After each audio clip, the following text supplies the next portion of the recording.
প্রিয় শ্রোতা বন্ধুরা, আপনারা শুনছিলেন হিমু সিরিজের গল্প সে আসে ধীরে। আজ দ্বিতীয় পর্ব। গল্প পাঠে আমি আদর আছি আপনাদের সঙ্গে। মিসেস আসমা হক, পিএইচডি, পরম শ্রদ্ধা ভাজনেশু, আমার সালাম গ্রহণ করুন। আশা করি মঙ্গলময়ের অসীম করুণায় আপনি সুস্থ দেহে সুস্থ মনে শান্তিতে বাস করিতেছেন। আপনার স্বামীকেও আমার আসসালাম। আল্লাহ পাকের কাছে আপনাদের সুখ কামনা করি। আল্লাহ পাক গুনাহগার বান্দার দোয়া কবুল করো, আমিন। এখন কাজের কথায় আসি। জনাবা, আমার কোম্পানি হিমু শিশু সাপ্লাই কোম্পানি প্রাইভেট লিমিটেড আপনার জিনিস ডেলিভারি দেওয়ার জন্য প্রস্তুত আছে। আমার কোম্পানি আপনার জন্য যে শিশুটি বাছিয়া রাখিয়াছে, ইনশাআল্লাহ সে এক্সপোর্ট কোয়ালিটি। আপনি মাজেদা খালার পূর্ব পরিচিত। আপনার কাছে বাজে মাল গছাইব না। এতে কোম্পানির সম্মানহানি হয় এবং আত্মীয় স্বজনের কাছেও মুখ ছুটো হয়। আমার কোম্পানি একদিনের ব্যবসায়ী নয়। সুনামের সাথে আমরা দীর্ঘদিন ব্যবসা করিব, ইহাই আমাদের অঙ্গীকার। আমার কোম্পানি যে শিশুটিকে ঠিক করিয়াছে তাহার নাম ইমরুল। আপনি যেসব শর্ত আরোপ করিয়াছেন, এই শিশুটি ইনশাল্লাহ সব শর্তই পূরণ করে। দুই একটি ক্ষেত্রে একটু 19, 19.5 হইতে পারে, ইহা নিজগুণে ক্ষমা করিবেন। আপনি শিশুটির ওজন 25 হইতে 30 পাউন্ডের ভিতর থাকিতে হইবে এমন শর্ত দিয়াছেন। ইমরুলের ওজন তার চেয়ে কম। সে খুব অসুখ বিসুখে ভুগে বলিয়া শরীরের ওজনের তেমন বৃদ্ধি নাই। কয়েকদিন যাবৎ সে হামে শয্যাশায়ী। খাওয়া দাওয়া কমিয়া গিয়াছে। সে আরোগ্য লাভ করা মাত্র হাই প্রোটিন ডায়েটের মাধ্যমে তার ওজন বৃদ্ধি করা হইবে। আপনি শুনিয়া আনন্দিত হইবেন যে বাংলাদেশে চিকন স্বাস্থ্য মোটা করিবার ভালো ব্যবস্থা আছে। রাস্তার দুই পাশে সচিত্র বিজ্ঞাপন আছে, চিকন স্বাস্থ্য মোটা করা হয়। আমি এদের সঙ্গে যোগাযোগ করিয়া সঠিক পন্থা অবলম্বন করিব। শিশু ডেলিভারি নেবার পূর্বে আপনার সামনে তাকে ওজন করা হইবে। ইমরুলের একটি থিয়ার সাইজ ছবি পাঠালাম। ছবিতে সে একটু বাঁকা হইয়া দাঁড়াইয়া আছে। ইহা কোনো শারীরিক ত্রুটি নহে। ছবি তুলিবার সময় কেন জানি সে খানিকটা ডান দিকে হেলিয়া দাঁড়ায়। ফুল ফিগারের এই ছবিতে তার মুখবয় স্পষ্ট নয় বলিয়া মুখের একটি ক্লোজ আপ ছবিও পাঠানো হইল। একটি হাস্যমুখী ছবি পাঠাইতে পারিলে ভালো হইত। তাহার হাসি সুন্দর। সে এমনিতেই খুব হাসে, শুধু ছবি তুলিবার সময় গম্ভীর হইয়া থাকে। ইহা তাহার পুরানা অভ্যাস। ইমরুলের আঁকা কিছু ছবি সর্বমোট 3 পাঠাইলাম। 3টি ভূত পেতের ছবি। তাহার আঁকা একটি ল্যান্ডস্কেপ পাঠাইতে পারিলে ভালো হইত। গাছ, নদী, সূর্যাস্ত, পালতোলা নৌকা টাইপ ছবি। কিন্তু ইমরুল ভূতের ছবি ছাড়া অন্য কোনো ছবি আঁকে না। আপনাকে যে 3টি ভূতের ছবি পাঠানো হইয়াছে, তাহার মধ্যে একটি পানিভূতের ছবি, বাকি 2টি রাক্ষসের ছবি। ইমরুলের আঁকা প্রতিটি রাক্ষস এবং ভূতের আলাদা আলাদা নাম আছে। যেমন পানিভূতটির নাম হাঙ্কু। এই ভূতের বিশেষত্ব হইল তাহার প্রধান খাদ্য মানুষের গু। গু শব্দটি সরাসরি ব্যবহার করিবার জন্য আমি দুঃখিত। আপনার রুচিবোধকে আহত করিয়া থাকিলে নিজ গুণে ক্ষমা করিবেন। বিশেষ আর কি, ইমরুল বিষয়ে সমস্ত তথ্যই জানাইলাম, বাকি আপনার বিবেচনা। অতি শীঘ্রই দেশে আসিয়া মাল ডেলিভারি নেয়া আমাকে দায়মুক্ত করিবেন। অধীনের ইহাই বিনীত প্রার্থনা। আল্লাহ পাক আপনাকে এবং আপনার স্বামীকে মঙ্গলমত রাখুক, ইহাই তাহার দরবারে আমার ফরিয়াদ। আসসালাম। ইতি প্রোপাইটার, হিমু শিশু supply company private limited. Register number pending. জনাব হিমু সাহেব, অপ্রয়োজনীয় তথ্যে পরিপূর্ণ আপনার দীর্ঘ পত্র পেয়ে আমি খুবই বিরক্ত হইয়াছি। আপনি কুরুচিপূর্ণ আপত্তিকর ভাষা ব্যবহার করিয়াছেন। আপনার হাতের লেখাও অপাঠ্য। ভবিষ্যতে ভাষা ব্যবহারে শালীন হবেন এবং যা বলতে চান সরাসরি বলবেন। দীর্ঘ পত্র পাঠের সময় আমার নেই। যে শিশুটিকে আপনি আমাদের জন্য ঠিক করে রেখেছেন, তার বিষয়ে আমার এবং আমার স্বামী দুজনেরই কিছু আপত্তি আছে। যতদূর মনে হয় এই শিশুটিকে আমরা গ্রহণ করতে পারব না। কারণগুলি স্পষ্ট করে বলি। ১. শিশুর মানসিকতা সুস্থ নয়। যে শিশু ভূত প্রেত রাক্ষস ছাড়া অন্য কিছুর ছবি আঁকতে পারে না, তার মানসিকতা অবশ্যই সুস্থ নয়। এই বিষয়ে আমরা মনস্তত্ত্ববিদ প্রফেসর জেনিংস এর সঙ্গে আলোচনা করেছি। তাকে ছবি ৩টিও দেখিয়েছি। উনি নিজেও বলেছেন শিশু অসুস্থ পরিবেশে বড় হয়েছে। শিশুর মনে নানান ধরনের ক্রোধ এবং ভীতির সঞ্চার হয়েছে বলেই ছবিগুলো এমন হচ্ছে। ছবিতে গাঢ় লাল রঙের অতিরিক্ত ব্যবহারেই তিনি চিহ্নিত বোধ করছেন। ২. আপনি লিখেছেন শিশুটি সব সময় অসুখ বিসুখে ভোগে। তার মানে শিশুটি জন্মরুগ্ন, তার রোগ প্রতিরোধ ক্ষমতা একেবারেই নেই। আমরা একটি স্বাস্থ্যবান শিশু চেয়েছি, চিররুগ্ন শিশু চাইনি। ৩. শিশুটির যে ছবি পাঠিয়েছেন তা দেখে আমি চিন্তিত বোধ করছি। ছবিতে দেখা যাচ্ছে তার চোখ ছোট এবং টানাটানা, মঙ্গলীয় বেবির লক্ষণ। ৪. ছবিতে শিশুটি বাঁকা হয়ে দাঁড়িয়ে আছে। আপনি লিখেছেন এটা তার কোনো শারীরিক ত্রুটি নয়, ছবি তোলার সময় সে বাঁকা হয়ে দাঁড়ায়। আমার সেরকম মনে হচ্ছে না। তার দাঁড়ানোর ভঙ্গি দেখে মনে হয় সে পোলিও রোগগ্রস্ত, তার একটি পা অপুষ্ট। আমার কেন জানি ধারণা হচ্ছে আপনার কোম্পানি আমাকে বাজে শিশু গুছিয়ে বাণিজ্য করার চেষ্টা করছে। আপনাকে দোষ দিচ্ছি না, বাংলাদেশের সব কোম্পানি এই জিনিস করে। আপনি তার ব্যতিক্রম হবেন কেন? যাই হোক, আপনি এই শিশুটি বাদ দিয়ে অন্য কিছু দেখুন। আমি ইমরুল নামের শিশুটির প্রতি আগ্রহী নই। সেপ্টেম্বর অক্টোবরের দিকে আমি দেশে আসব। তখন যদি সম্ভব হয় কয়েকটি শিশু আমাকে দেখাবার ব্যবস্থা করবেন। ইতি আসমা হক, পিএইচডি। পুনশ্চ ভবিষ্যতে আমাকে হাতে লিখে কোনো চিঠি পাঠাবেন না, কম্পিউটারে কম্পোজ করে পাঠাবেন। অবশ্যই চিঠি সংক্ষিপ্ত হতে হবে। মিসেস আজমা হক, পিএইচডি। জনাবা, আপনার পত্র পাইয়া মর্মাহত হইয়াছি। অনেক সাধ্য সাধনা করিয়া ইমরুলকে ডেলিভারির জন্য প্রস্তুত করিয়াছিলাম। আপনার পত্র পাইয়া মহাসংকটে পড়িয়াছি। এখন ইমরুলকে নিয়ে কি করি? মিডল ইস্টে উটের জোকি হিসেবে প্রেরণ ছাড়া এখন আর আমার কোনো গতি নাই।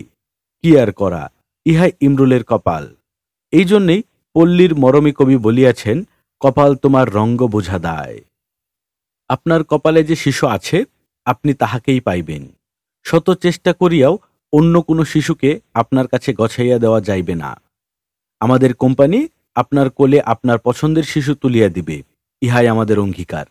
আমাদের কোম্পানির মটো, বিদেশের ঘরে ঘরে দেশের সেরা শিশু। ইহা শুধু কথার কথা নহে, ইহাই আমাদের পরিচয়। আপনাকে আরও দীর্ঘ পত্র লিখিবার ইচ্ছা ছিল, কিন্তু আপনি সংক্ষিপ্ত পত্র দিতে বলিয়াছেন বলিয়া এখানেই শেষ করি। ইতি আপনার একান্ত বাধ্যগত হিমু, প্রোপাইটার, হিমু শিশু supply company private limited. Himu, এই ছাগলা তুই পেয়েছিস কি? আমাকে তুই ছাইপাস কি চিঠি লিখছিস? তোর মতলবটা কি? আমি যদি ঝাড়ুপেটা করে তোর বিষ না ঝাড়ি, আমার নাম মাজেদা না। তুই আসমাকে যেসব চিঠি লিখেছিস, আসমা ফ্যাক্স করে সেসব চিঠি আমার কাছে পাঠিয়েছে। চিঠি পড়ে আমার আক্কেল গুরুম। হিমু শিশু সাপ্লাই কোম্পানি, ইয়ার্কি পেয়েছিস? সবার সঙ্গে ইয়ার্কি করে করে তুই যে মাথায় উঠে গেছিস, এই খবর রাখিস? তুই কি ভাবিস সবাই ঘাস খায়? আসমা বেচারি তোর লক্ষণ জানে না, সে তোর প্রতিটি কথা বিশ্বাস করে বসে আছে। আমি যখন তাকে বললাম হিমুর প্রতিটি কথা ভুয়া, সত্যি কথা সে অতীতে কোনোদিন বলেনি, ভবিষ্যতেও বলবে না। আসমা আমার কথা শুনে তোর উপর খুবই রাগ করেছে। সে বলেছে তোকে পুলিশে হ্যান্ড ওভার করে দিতে। তাকে আমি দোষ দিচ্ছি না। তোর সঙ্গে যার সামান্য পরিচয় আছে তারাই কখনো না কখনো মনে হবে তোকে পুলিশে দিয়ে ছেঁচা খাওয়াতে। আসমা সামনের সপ্তাহে দেশে আসছে। ইমরুল না ভীমরুল, কাকে যে তুই জোগাড় করে রেখেছিস তাকে দেখিয়ে দিস। পছন্দ হলে হবে, না হলে নাই। নতুন ঝামেলায় যাওয়ার কোনো দরকার নেই। এখন অন্য একটা জরুরি খবর তোকে দিই। তোর খালু অসুস্থ। প্রথমে ভেবেছিলাম তেমন কিছু না, এখন মনে হচ্ছে সিরিয়াস। গত 8 দিন ধরে তোর খালু কোনো কথা বলতে পারছে না, গলা দিয়ে কোনো শব্দই বের হচ্ছে না। ভোকাল কার্ডে কি যেন সমস্যা হয়েছে। ইএনটির প্রফেসর নজরুল চিকিৎসা করছেন। চিকিৎসায় কোনো উন্নতি হচ্ছে বলে মনে হচ্ছে না। শেষ পর্যন্ত হয়তো দেশের বাইরে নিয়ে যেতে হবে। তোর কি পাসপোর্ট আছে? পাসপোর্ট থাকলে তোকে সঙ্গে করে নিয়ে যেতাম। তুই কোনোই কাজের না, তারপরেও তোর হলুদ পাঞ্জাবি দেখলে কেমন যেন ভরসা পাওয়া যায়। হিমু, তুই একবার এসে তোর খালুকে দেখে যা। বেচারা খুবই মুষড়ে পড়েছে, তাকে দেখলেই এখন আমার মায়া হয়। ইতি, তোর মাজেদা খালা। হিমু ভাই, আমার সালাম নিন। ইমরুল গত 3 দিন ধরে জ্বরে ভুগছে। জ্বর 100 থেকে 103-এর ভেতর ওঠানামা করছে। জ্বর যখনই বাড়ছে তখনই সে আপনাকে খুঁজছে, তার মাকে খুঁজছে না। যে ইমরুল সারাক্ষণ মামা করে, সেই ইমরুল কেন জ্বরে অস্থির হয়ে তার মাকে ডাকবে না? ঘটনাটা আমার কাছে বিস্ময়কর মনে হয়েছে বলেই আপনাকে জানালাম। জগতের সকল ঘটনার পেছনেই কোনো না কোনো কার্যকারণ থাকে। এই ঘটনার পেছনের কারণ কি হতে পারে তা নিয়ে ভেবেছি। আমি এর পেছনে একটি কারণ বের করেছি। কারণটি সত্যি কিনা তা দয়া করে আপনি জানাবেন। কারণ এই রহস্য উদ্ধার না করতে পারলে আমি শান্তি পাব না। আমি সামান্য কারণে অস্থির হই। এখন অস্থিরতা বোধ করছি। আমার ধারণা কোনো এক সময় ইমরুল বড় ধরনের কোনো শারীরিক কষ্টে ছিল। তখন আপনি তার কষ্ট দূর করেছেন, যে কারণে সে কোনো শারীরিক কষ্টে পড়লেই আপনার কথা মনে করে। আমি এই বিষয়ে ইমরুলের সঙ্গে কথা বলেছি। সে কিছু বলতে পারে না। আপনার কি কিছু মনে আছে? যদি মনে থাকে আমাকে জানাবেন। আমার সংশয় দূর করবেন। ইমরুলের মাকে দেখলে এখন আপনি চমকে যাবেন। তাকে দেখলেই মনে হয় তার রোগ সেরে গেছে। সে খুবই হাসি খুশি দিন কাটাচ্ছে, সাজগোজও করছে। গত পরশু আমাকে দিয়ে হালকা সবুজ রঙের শাড়ি কিনে আনালো। শাড়ির সঙ্গে সবুজ টিপ। তার নাকি সবুজ কন্যা সাজার ইচ্ছা করছে। তার ছেলে অসুস্থ, এটা শোনার পরও কোনো ভাবান্তর হলো না। একবার বলল না, ইমরুলকে নিয়ে এসো, আমি দেখব। এইসব লক্ষণ ভালো না। নেভার আগে প্রদীপ দপ করে জ্বলে ওঠে। হেমু ভাই, আমার হাত পা ঠান্ডা হয়ে আসছে। ইমরুলের মার যদি কিছু হয়, আমার আত্মহত্যা ছাড়া পথ থাকবে না। আমি ইমরুলকে আপনার হাতে দিয়ে লাফ দিয়ে কোনো চলন্ত ট্রাকের সামনে পড়ে যাব। এটা কোনো কথার কথা না। ট্রাকের সামনে ঝাঁপ দিয়ে পড়ার সাহস আমার আছে। ইমরুলের মায়ের বিষয়ে একটি তথ্য আপনাকে জানাচ্ছি। তথ্যটি খুবই সেনসিটিভ। আমার মর্মযাতনার কারণ। ঘটনা হয়তো কিছুই না, তারপরও আমার কাছে অনেক কিছু। আপনাকে তো আমি আগেই বলেছি, অনেক বড় বড় ঘটনা আমি সহজভাবে নিতে পারি, কিন্তু অনেক তুচ্ছ ঘটনা সহজভাবে নিতে পারি না। হয়তো এটা আমার কোনো মানসিক ব্যাধি, এমন এক ব্যাধি যে ব্যাধির কোনো চিকিৎসা নাই। ঘটনাটা বলি। ইমরুলের মা ফরিদা যখন ক্লাস 10-এ পড়ে, তখন তারা থাকতো ময়মনসিংহের শেওড়াপাড়া বলে একটা জায়গায়। 4 তলা একটা ফ্ল্যাট বাড়ির 3 তলায়। একতলায় থাকতো বাড়িওয়ালা। বাড়িওয়ালার বড় ছেলের নাম হাসান। সে ঢাকা ইউনিভার্সিটিতে পড়তো। ছুটি ছাটায় বাড়ি আসতো। এই ছেলে হঠাৎ মাথা খারাপের মতো হয়ে গেল। সে ফরিদাকে বিয়ে করবে। ছেলের বাবা মা খুবই রাগ করলেন। পড়াশোনা শেষ হয়নি, এখনই কিসের বিয়ে? কিন্তু ছেলে বিয়ে করবেই। সে পড়াশোনা ছেড়ে দিল, খাওয়া দাওয়া ছেড়ে দিল। তার মধ্যে মাথা খারাপের লক্ষণ দেখা দিল। তখন সবাই ঠিক করলো বিয়ে দেয়া হবে। বিয়ের দিন তারিখও ঠিক হলো। কি কারণে জানি শেষ পর্যন্ত বিয়ে হয়নি। ফরিদার বাবা বদলি হয়ে ঢাকায় চলে এলেন। ছেলে চলে গেল দেশের বাইরে। হিমু ভাই, আমার ধারণা ওই হারামজাদা ছেলে এখন দেশে, এবং সে রুগী দেখার নাম করে প্রায়ই ফরিদার সঙ্গে দেখা করছে। ফরিদে যে হঠাৎ সাজগোজ শুরু করেছে, সবুজ শাড়ি পরে সবুজ কন্যা সাজতে চাচ্ছে, তার মূল কারণ হয়তো এই। হিমু ভাই, আমি অনুমান বা সন্দেহ থেকে কিছু বলছি না। আমার দৃঢ় বিশ্বাস ওই বদমাইশ ফরিদার সঙ্গে দেখা করেছে। ফরিদাকে সরাসরি জিজ্ঞেস করতে আমি লজ্জা পাচ্ছি বলে জিজ্ঞেস করতে পারছি না। তবে ক্লিনিকের নার্সকে জিজ্ঞেস করে জেনেছি এক ভদ্রলোক মাঝে মাঝে ফরিদার সঙ্গে দেখা করতে আসে। গত পরশু যখন ফরিদাকে দেখতে গেলাম, তখন দেখি তার মাথার কাছে 1 প্যাকেট বিদেশি চকলেট। সে প্যাকেট থেকে চকলেট বের করে বলল, নাও, চকলেট খাও। আমি বললাম, চকলেট কে দিয়েছে? ফরিদা কিছু বলল না। অন্যদিকে মুখ ফিরিয়ে হাসল।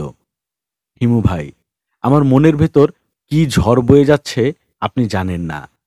আমার আর এক মুহূর্ত বেঁচে থাকতে ইচ্ছে করছে না। শুধু ইমরুলের জন্য বেঁচে আছি এবং প্রতি মুহূর্তে আল্লাহর কাছে প্রার্থনা করছি যেন আমার সন্দেহ ভুল প্রমাণিত হয়। আপনার উপর দায়িত্ব। আপনি জেনে দিন ঘটনা কি। যে লোক চকলেট নিয়ে এসেছে সে যদি ফরিদার পুরনো প্রেমিক হয়, তাহলে ঘটনা কোন দিকে যাবে তা আমি পরিষ্কার বুঝতে পারছি। এই হারামজাদা এখন বলবে আমি ফরিদার চিকিৎসার খরচ দিব। মহৎ সাজার চেষ্টা। হিমু ভাই, এ ধরনের লোককে আমি চিনি। এই মতলববাজরা মতলব নিয়ে ঘুরে।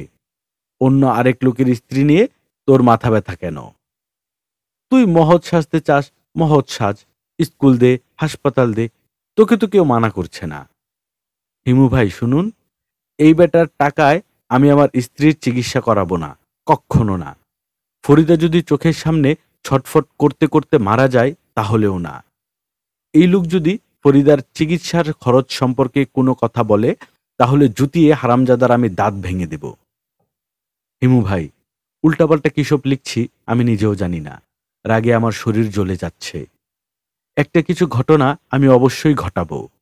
এখন আপনি এসে পুরো ঘটনার হাল ধরুন। আপনার কাছে এই আমার অনুরোধ। মন অসম্ভব খারাপ, রাতে ঘুম হয় না। গত রাতে 7.5 মিলিগ্রামের দুটো ডরমিকাম খেয়েও সারা রাত জেগে বসেছিলাম। শেষ রাতের দিকে বুকে ব্যথা শুরু হলো, সেই সঙ্গে ঘাম। হার্ট অ্যাটাক ফ্যাটাক হয়েছে বলে শুরুতে ভেবেছিলাম। ওই শুয়োরের বাচ্চা সত্যি সত্যি ফরিদাকে দেখতে এসেছে। এটা জানার আগে আমার মৃত্যু হলে ভালো হতো। তা হবে না, কারণ আমি হচ্ছি এই পৃথিবীর নাম্বার 1 অভাগা। হিমু ভাই, আপনি আমার ব্যাপারটা একটু দেখবেন। ফরিদাকে জিজ্ঞেস করে কায়দা করে জেনে নেন সত্যি সত্যি সে এসেছে কিনা। ইতি হাবিবুর রহমান। পুনশ্চ 1। হিমু ভাই, শুয়োরটার নাম রাশিদুল ইসলাম। নিউ জার্সিতে থাকে। বলে বেড়ায় কেমিক্যাল ইঞ্জিনিয়ারিংয়ে পিএইচডি করছে। আমার ধারণা সব ভুয়া। খোঁজ নিলে জানা যাবে পেট্রোল পাম্পে গাড়িতে তেল ঢালে। পুনশ্চ 2। হিমু ভাই, আমি যে আমার সংসারের গোপন কথা আপনাকে জানিয়েছি, এটা যেন ফরিদা জানতে না পারে। আপনাকে দোহাই লাগে। প্রিয় বৃষ্টি ভাইজান। হিমু ভাই, আপনি কি লক্ষ্য করেছেন প্রতিদিন বৃষ্টি হচ্ছে? বৃষ্টি শুরু হয় শেষ রাতে। বৃষ্টি শুরু হবার সঙ্গে সঙ্গে আমার ঘুম ভেঙে যায়। আমি আয়োজন করে বৃষ্টির শব্দ শুনি। বৃষ্টির শব্দ যে আয়োজন করে শোনা যায়, এটা আমি শিখেছি আপনার কাছে। প্রথম যেদিন আপনি টিনের চালের বৃষ্টির শব্দ শোনার জন্যে আমাদের বাসায় এসেছিলেন, সেদিন আপনাকে ধান্দাবাজ মানুষ মনে হয়েছিল। যখন দেখলাম আপনি সত্যি সত্যি খুব আগ্রহ নিয়ে বৃষ্টির শব্দ শুনছেন, তখন আপনার প্রতি আমার শুরুতে যে মিথ্যা ধারণা হয়েছিল তার জন্যে খুব লজ্জা পেয়েছি। হিমু ভাই, আমার এখন চিঠি লেখার রুখ হয়েছে। আয়াকে দিয়ে চিঠি লেখার কাগজ, খাম আনিয়েছি, স্ট্যাম্প আনিয়েছি। পরিচিত অপরিচিত সবার কাছে চিঠি লিখছি। আপনি শুনে খুবই অবাক হবেন যে আমি আমার স্কুল জীবনের এক বান্ধবী লুনাকেও চিঠি লিখেছি। সে ক্লাস 9-এ পড়ার সময় জন্ডিস হয়ে মারা গিয়েছিল। লুনাকে লেখা চিঠিটা আমি বালিশের নিচে রেখে দিয়েছি। আপনার কি ধারণা আমার মাথা খারাপ হয়ে গেছে? আমার ধারণা আমার মাথা ঠিকই আছে। আমার শরীর অসুস্থ, কিন্তু মাথা সুস্থ। আমি যে পরিচিত অপরিচিত সবাইকে চিঠি লিখছি তার পেছনে কোনো কারণ নেই। কিন্তু আপনাকে চিঠি লেখার পেছনে কারণ আছে। আপনি দয়া করে ইমরুলের বাবাকে একটু শান্ত করবেন। সে আমার চিকিৎসার টাকা জোগাড়ের চিন্তায় আধা পাগলের মতো হয়ে আছে। আধা পাগল হলে তো লাভ হবে না। টাকা এমন জিনিস যে পাগল হলেও জোগাড় হয় না। ওর কিছু বড়লোক আত্মীয় স্বজন আছে। এক মামা আছেন কোটিপতি। আমার ধারণা সে প্রতিদিন একবার বড়লোক আত্মীয় স্বজনের বাড়িতে ভিক্ষুকের মতো উপস্থিত হচ্ছে। আমার ভাবতেই খারাপ লাগছে। ওর কোটিপতি মামার বাড়িতে বিয়ের পর আমি একবার গিয়েছিলাম। সেই আমাকে খুব আগ্রহ করে নিয়ে গিয়েছিল। 1 ঘন্টা সেই বাড়ির ড্রয়িং রুমে বসে থাকার পর ভদ্রলোক খবর পাঠালেন আজ তার শরীর খারাপ, নিচে নামবেন না, আরেক দিন যেন যাই। সেই দিন আমি যে কষ্ট পেয়েছিলাম, এত কষ্ট কোনোদিন পাইনি। আমার ধারণা টাকার সন্ধানে গিয়ে ইমরুলের বাবা রোজ এই কষ্টের ভেতর দিয়ে যাচ্ছে। টাকা এত বড় জিনিস আমার ধারণা ছিল না। সারা জীবন শুনে এসেছি অর্থ অনর্থের মূল, অর্থ তুচ্ছ। আজ টের পাচ্ছি অর্থ অনেক বড় জিনিস। হিমু ভাই, আপনি ওকে শান্ত করুন, ওর অস্থিরতা দূর করুন। বিনিতা ফরিদা। পুনশ্চ এক, কামরুলের আঁকা ভূতের ছবি যেটা আপনি আমার বেডের পাশের দেয়ালে টানিয়েছেন, সেই ছবি সুপারহিট করেছে। ডাক্তার নার্স যেই আসে সেই কিছুক্ষণ ছবি দেখে, অদ্ভুত ভূত দেখে খুব মজা পায়। মাজেদা খালা দরজা খুলে কিছুক্ষণ অপলকে তাকিয়ে থাকলেন। ভাবটা এরকম যে আমাকে চিনতে পারছেন না, যেন আমি মানুষ না, অন্য গ্রহের কোনো প্রাণী। ফ্লাইং শসারে করে এসেছি।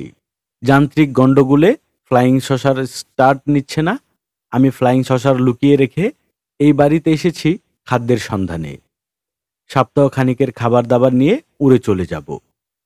আমি বললাম, খালাজি সুপ্রভাত। খালা বললেন, সুপ্রভাত মানে? তুই কি চাস? কি জন্য এসেছিস? চাঁদমুখ দেখাতে এসেছিস? তোর চাঁদমুখ কে দেখতে চায়?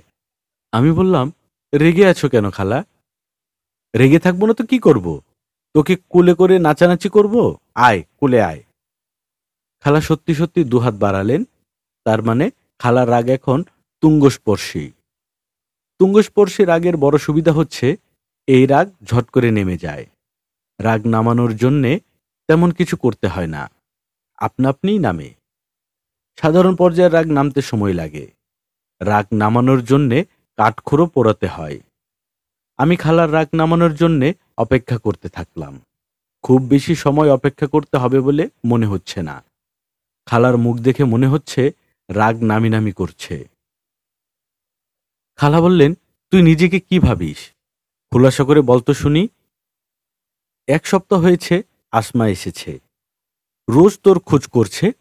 আমি দুবেলা তোর কাছে লোক পাঠাচ্ছি আর তুই হাওয়া হয়ে গেলি। কোথায় ছিলি? আমি মিনমিন করে বললাম, আধ্যাত্মিক ক্ষমতা সম্পন্ন এক মহিলার কাছে গিয়েছিলাম। কি সম্পন্ন মহিলা? আধ্যাত্মিক ক্ষমতা সম্পন্ন। সাইকিক। ইনি যে কোনো মানুষের ভবিষ্যৎ বর্তমান দেখতে পারেন। সময়ের কঠিন বন্ধন থেকে উনি মুক্ত। ওনার নাম তারা বিবি, ইংরেজিতে স্টার লেডি। একটা থাপ্পড় যে তুই আমার কাছে খাবি। থাপ্পড় দিতে চাইলে দাও, তবে তারা বিবির কাছে একবার তোমাকে নিয়ে যাব। উনি আবার গাছগাছড়ার ঔষধও দেন। কয়েকটা গাছের ছাল বাকল হামানদিস্তায় পিষে দিবেন। খাওয়ার পরে দেখবে ওজন কমতে শুরু করেছে। দৈনিক 1 কেজি করে যদি কমে, তাহলে 4 মাসের পর তুমি মোটামুটি একটা শেপে চলে আসবে। রিকশায় উঠতে পারবে? চাকার পাম্প চলে যাবে না? আমাকে নিয়ে তোর এত দুশ্চিন্তা, এটা তো জানতাম না। আমি সোফায় বসলাম। খালার তুঙ্গস্পর্শী রাগ এখন সমতল ভূমিতে নেমেছে। তবে তিনি প্রাণপণে রাগ ধরে রাখার চেষ্টা করছেন। তেমন লাভ হচ্ছে না। তারা বেবির বিষয়ে কৌতূহলে তার চোখ চকচক করছে। মহিলার নাম কি বললি? তারা baby, the great star lady. তবে আশেপাশের সবাই তাকে মামা ডাকে। মামা ডাকে মানে? একজন মহিলাকে মামা ডাকবে কেন? সিস্টেম এরকম দাঁড়িয়ে গেছে। উনি যে লেভেলে চলে গেছেন, সেই লেভেলে নারী পুরুষের কোনো ভেদাভেদ নেই। উনার নিজের ছেলেমেয়েরাও উনাকে মামা ডাকে। তার স্বামী বেচারাও মামা ডাকে।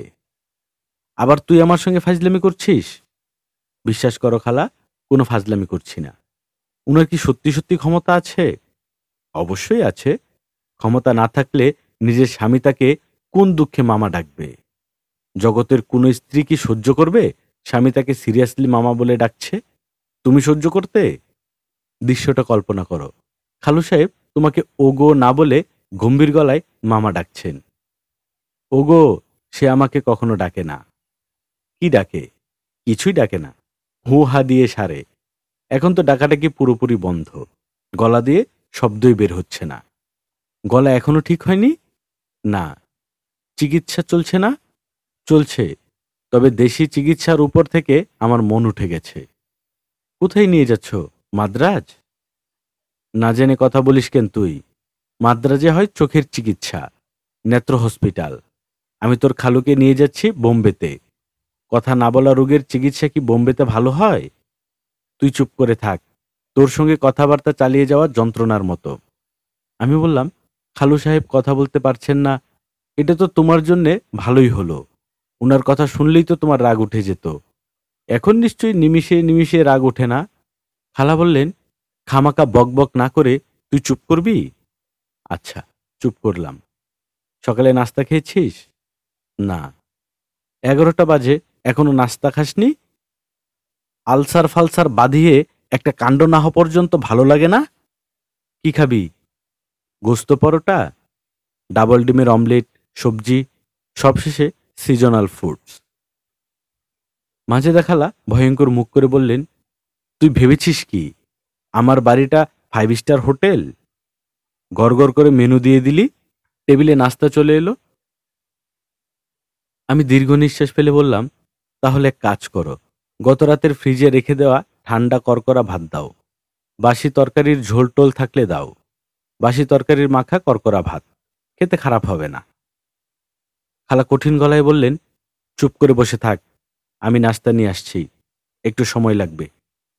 খবরের কাগজ পড়, কিংবা তোর খালুর সামনে বসে থাক, সে কথা বলতে পারে না, কিন্তু অন্যরা কথা বললে খুশি হয়, মাঝে মাঝে টুকটাক জবাব দেয়। কিভাবে জবাব দেন? ইশারায়? না, ঘরে একটা বোর্ড লাগিয়েছি, চক আছে, বোর্ডে চক দিয়ে লেখে। আমার কথা শুনলে খুশি হবেন বলে তো মনে হয় না।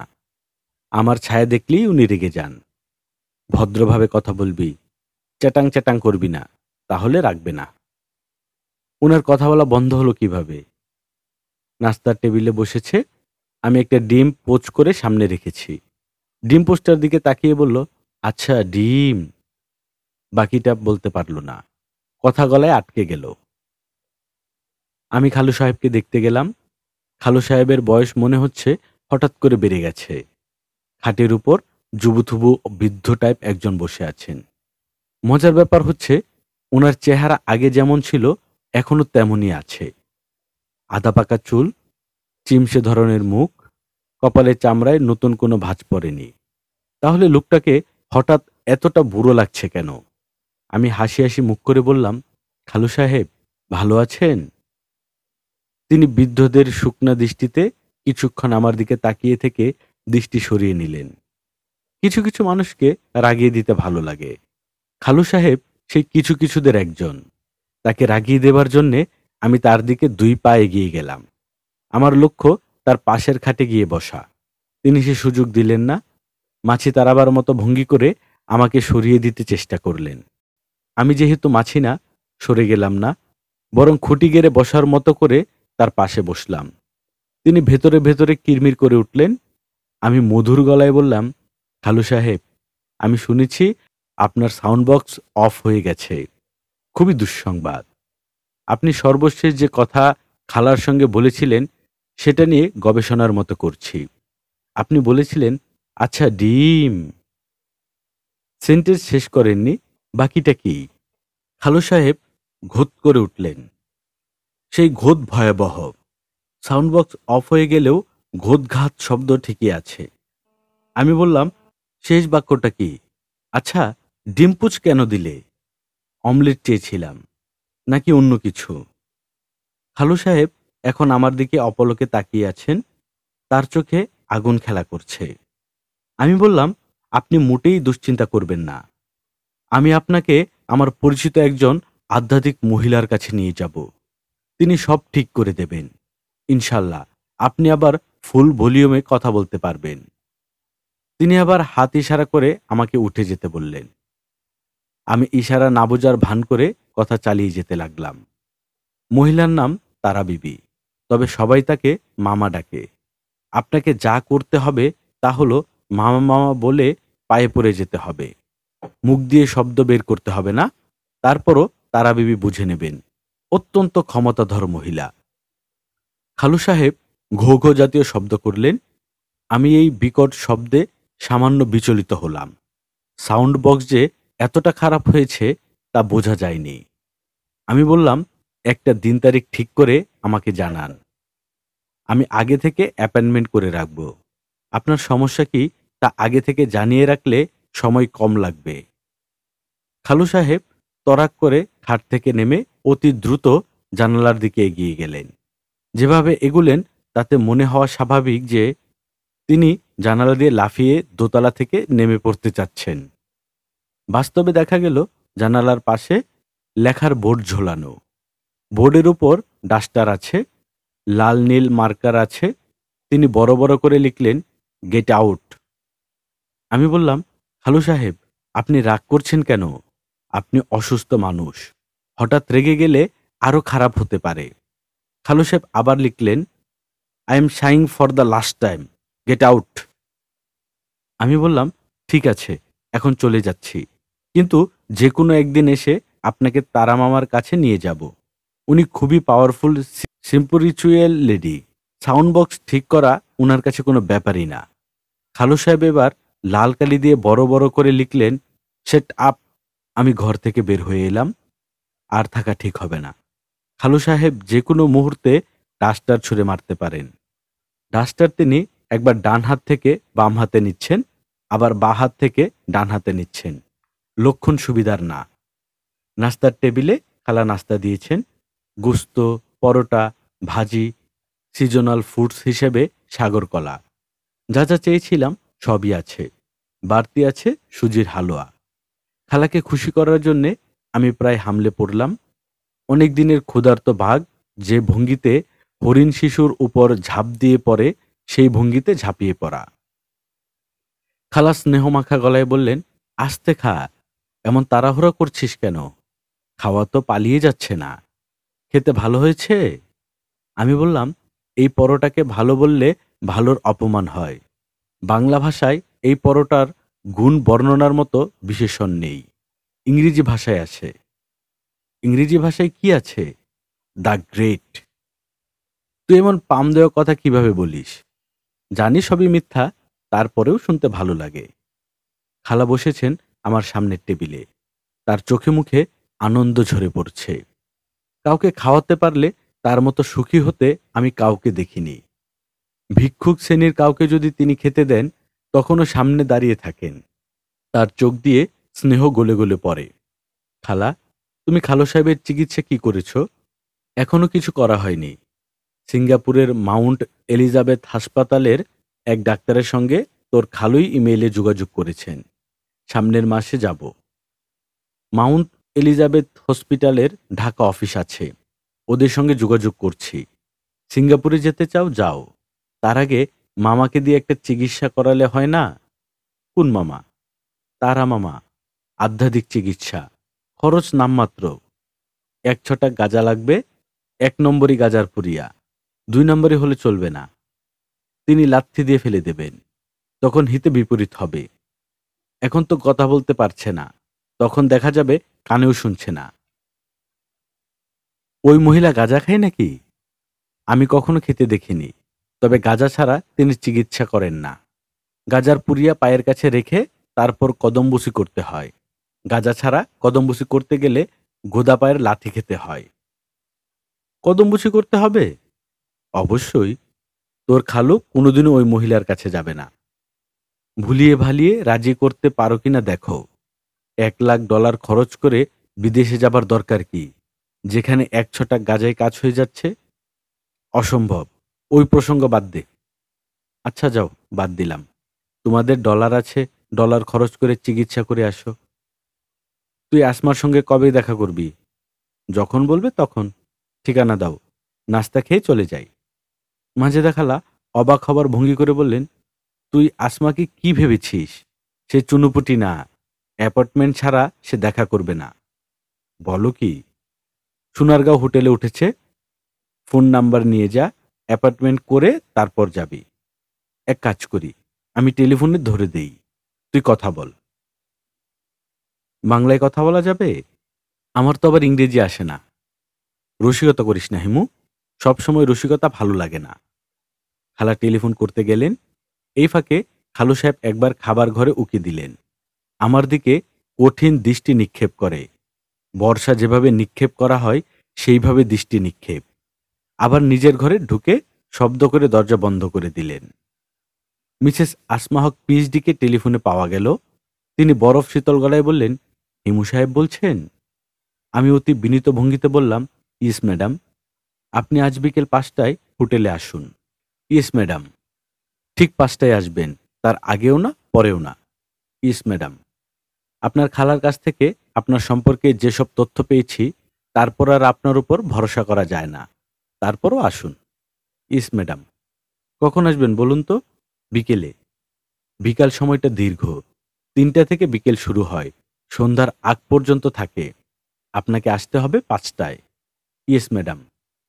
ইমরুল ছেলেটার বিষয়ে আমার ফাইনাল ডিসিশন নিয়ে নিয়েছি। ওকে আমরা নেব না। কাজেই আপনাকে অন্য কিছু ভাবতে হবে। আমি এখন টেলিফোন রেখে দিচ্ছি। দীর্ঘ সময় ধরে টেলিফোনে বকবক করতে আমার ভালো লাগে না। ম্যাডাম, একটা ছোট্ট কথা বলি। আবার কি কথা? আপনার কুশল জিজ্ঞেস করা হয়নি। শরীরটা কেমন আছে? তার মানে? অনেকদিন পরে যারা দেশে ফিরে তারা খুব বেকায়দা অবস্থায় থাকে। দেশের নোংরা আবহাওয়া, জীবাণুমাখা খাবার খেয়ে অসুখে পড়ে। আপনাদের সেরকম কিছু হলো কিনা? আপনি খুবই আপত্তিকর কথা বলছেন, তা কি জানেন? জি না, জানি না। আপনি আমাকে নিয়ে রসিকতা করার চেষ্টা করছেন। দয়া করে এই কাজটা করবেন না। মনে থাকবে? ভদ্রমহিলা খট করে টেলিফোন রেখে দিলেন। আমাকে শেষবারের মতো ইয়েস ম্যাডাম বলার সুযোগ দিলেন না। আপনারা শুনছিলেন হিমু সিরিজের গল্প সে আসে ধীরে। আজ ২য় পর্ব। গল্প পাঠে আমি আদর আছি আপনাদের সঙ্গে। আমাদের গল্প কেমন লাগছে কমেন্ট করে জানাবেন। ভালো লাগলে বন্ধুদের সঙ্গে শেয়ার করবেন। আপনি যদি নতুন হয়ে থাকেন তাহলে আমাদের চ্যানেলটি অবশ্যই সাবস্ক্রাইব করে দিবেন। এরকম গল্প আমরা প্রতিনিয়ত আপলোড করে যাচ্ছি। আজকের মতো এখানেই বিদায় নিচ্ছি। সবাই ভালো থাকবেন, সুস্থ থাকবেন, সুন্দর থাকবেন। আল্লাহ হাফেজ।